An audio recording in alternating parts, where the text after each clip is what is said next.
Good morning. Thank you for having me here.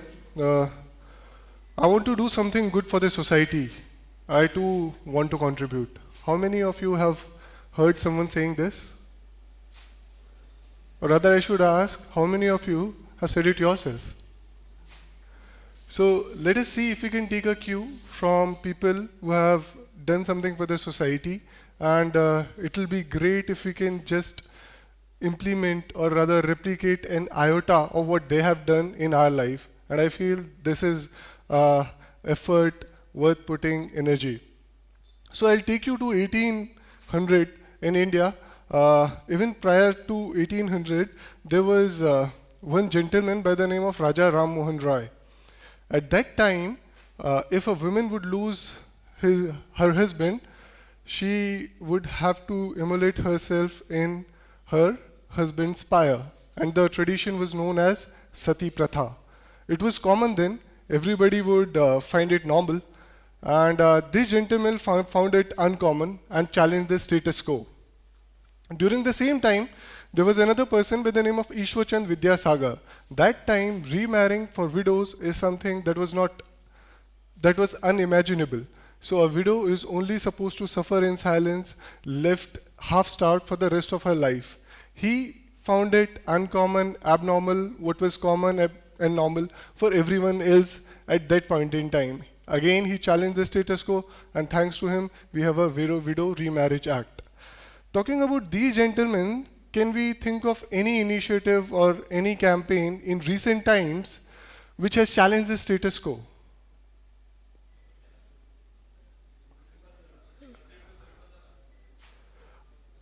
Triple Talaq.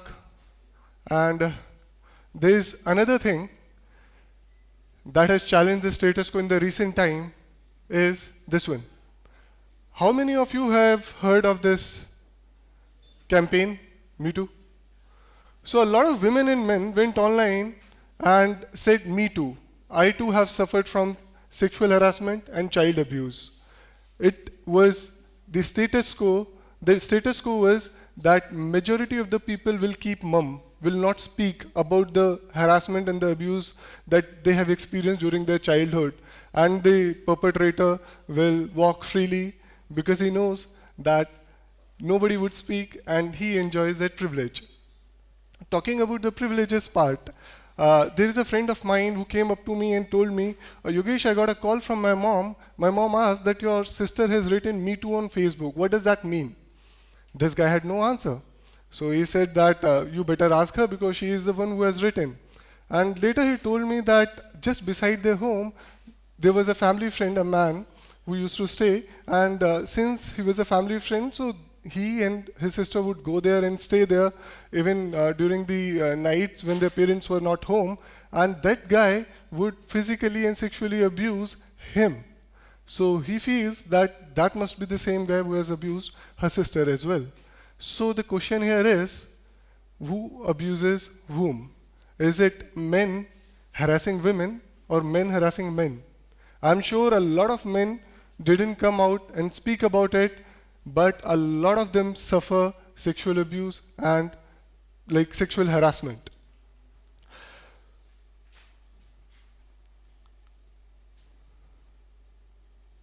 So the next thing that I would want to talk about here are the commons that we see. Since we talked about the common and the status quo that people in earlier time felt was uncommon and challenged that, this is the image that I took on a metro station.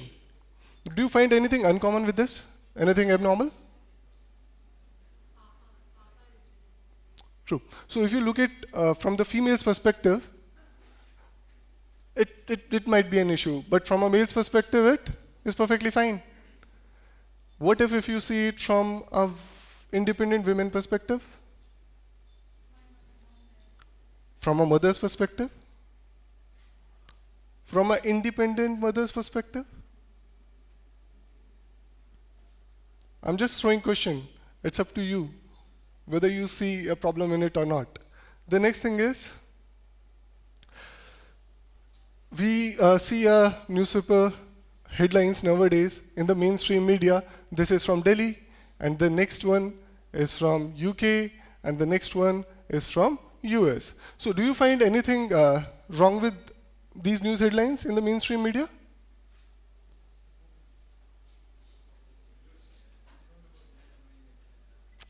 So what if I say Delhi women allegedly kidnapped, gang raped and in Bikaner by men? Women gang raped, then had acid attack poured on her genitals at school by a man. Isn't it incomplete? Why are we not talking about the perpetrators?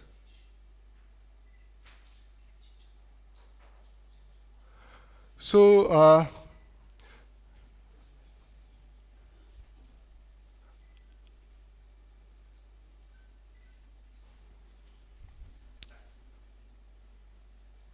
so the question that I was trying to ask was, is there anything missing in it? Talking about questions, I generally, so I also want to share the way I think, the way I have sort of built my perspective on certain stuff. I asked myself, can I step out of my home at any point of time during day, night, midnight, noon? Yes. But can she? No. Can I go to any place I want to in Delhi or in other cities? Talking about questions, so there are a few questions that I just mentioned, like do I have access to public spaces? Can I go to any place I want to at any point in time? The answer was yes. But can she? No. So do I have full freedom? Yes. But does she? No. So we got independence in 1947 and it's 70 years now. And women are still waiting for that day to come when they can step out of their home without fear of getting harassed, without getting hesitant to visit some place at any point of time or at any particular hour during the day or night. So these are the few questions that I asked myself. And I found out, or rather I said that I would call this a half-independent country. This is Adi Azadi, because not everyone enjoys the same freedom. Now, from here, the question of privilege and shame came to me. I am a male. I can get onto a crowded bus and still not feel perturbed. But when I see a female squeezing for safe space squeezing herself between two seats for a safe space, it isn't a privilege for me. It is a shame. When I see a woman not going outside, not having equal access to opportunity like I have, I don't see it as a privilege. I see it as a shame. So I did my engineering, and thereafter I joined an organization, a German MNC. I worked with that organization for 3 years in the capacity of a production engineer. While I was doing my engineering, and even after that, issues around me always used to disturb me. Be it gender, be it poverty, be it education, anything. You go out, if you are conscious, you will feel disturbed. And then the tipping point came in December 2016 when the horrific incident happened in Delhi. I was there along with thousands of others on the roads of Delhi, water cannon, tear gas. And these girls, with whom nothing has happened, are pleading and crying. At that point in time, to me, euthanasia looked a better option than putting them back in that sick society where they again be traumatized mentally and sexually. I did not have much knowledge about how development sector work, and I wanted to do something with structure. So I went on to join master's course in social entrepreneurship. I built my perspective, came to Delhi, did my research, how women and safe public spaces, police and other stakeholders are related to each other. In March 2014, I started this initiative by the name of Delhi OA. The purpose was to make Delhi spaces more safer for women. So I wanted to take police on board as well, because police, I feel, is a very strong stakeholder. There is a lot of trust deficit between police and people. I wanted to bridge that. We developed an online platform where incidents that generally go unnoticed, like groping, eve-teasing, molestation, can be reported. And we wanted police to take cognizance of it. These incidents will pop out on the map of the Delhi. You can ignore those places for the time being, and police can patrol those areas more. We engaged with the police for over a year, and we realized that they themselves are suffering from a fractured system. It's very easy to criticize police sitting outside for all their actions, but it's altogether a different game when you go inside and understand their plight. So we thought that we would start building awareness around gender, start sensitizing people. We started doing workshops and activities. And soon I realized that most of these workshops and activities are taking place in areas which are relatively well off. GK, Sponge Hill, Southern Enclaves. Not that people staying there don't have needs or don't need these programs and activities, but my idea of gender was that if a boy is going to a school and a girl is denied education on the basis of gender, how can we make that girl attend the school? Then we shift our focus from these areas to areas which are resource poor. We start doing workshops and activities in these areas, and soon I realized that people who are finding it hard to make their ends meet, it's very unfair on our part to expect them to understand gender as a concept. What they need is financial independence. So we thought of skilling women on certain traits, but then we did not want to train them on stitching and cooking, because that traditionally have been related to the fairer sex. We thought of training them on four-wheeler driving skills.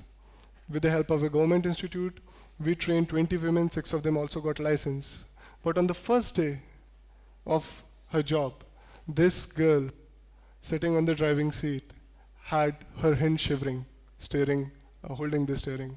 Not that she did not know driving, but she did not want to take the risk of owning the vehicle. The cost of the vehicle is too much for her to bear. We failed miserably at that. Then we thought what we can do to bring more women into the public space, skill them, and make them financially independent. And then the model of Evan Cargo came into existence. The model is to bring more women into the public space by training them on two-wheeler riding skills. So there are 4 modules of training that every woman goes through. So it's also about women reclaiming their share of public space. It's also about increasing women participation in the labor force. It also is to challenge the gender stereotype, the strongly embedded, the deep-rooted gender stereotype in our society. So why do we need even cargos? Why do we need even cargo? Or like hundreds of even cargo I feel we need. Let's look at some statistics, because majority of us would want to see something tangible and quantifiable. India in 1990 had 35% female labor force participation as per ILO. In 2015, it decreased to 27%, and right now it's around 25%. So talking about India, which is the other country that our mainstream media talks about, apart from India? What is the other country's name that you get to hear? Pakistan? Let's talk about Pakistan. Sometimes I wonder that if Pakistan wouldn't exist, would we still be patriotic? So Pakistan. So Pakistan, female labor force participation in 1990 was 13%. Can you guess what it would be in 2015? You can guess that it must have increased. So it's 24% now. We are at the same level. So we should find better things to compete. Let's see how other countries around us are performing. China, Bangladesh, and Nepal. And where are we? Now what this translates into? What does this mean, like labor force participation and everything? This is what is the GDP of India. And how much can we add if we just increase the labor force participation of women? From 16 to 60% as per MGI. By 2025, we can add this much to our GDP, like adding another India. This is the best case scenario, but the best region scenario still is $700 million. That's a big amount, isn't it? And if you have less women participating in the labor force, you obviously would have less contribution in the GDP. So how much is the contribution of women in the GDP? Obviously 50% of women, how much would it be? Take a guess. 17%. And what would be the global average? 37%. So what happens if you give chance to women and if you help them get into labor force? If you help them get similar opportunities like males get? That's what happens. She is Nazreen. She is awarded with a Star Associate Award by Amazon for excellence in delivery. And she is standing with a male who is doing the same job, the job which till now have been considered a male's job, and she has proved herself given an opportunity. So it's not about charity, it's about opportunity. You give them, they'll prove themselves. The last thing that I want to summit is women empowerment and women empower. We talk a lot about women empowerment, but female like Nazreen and many others, I feel, empowers. So women empowerment, the discourse should change from women empowerment to women empowers. Women empowers your society, women empowers your companies, women empowers your country, women empowers your communities. So the perspective has to be built on women empowers rather than women empowerment. Thank you so much.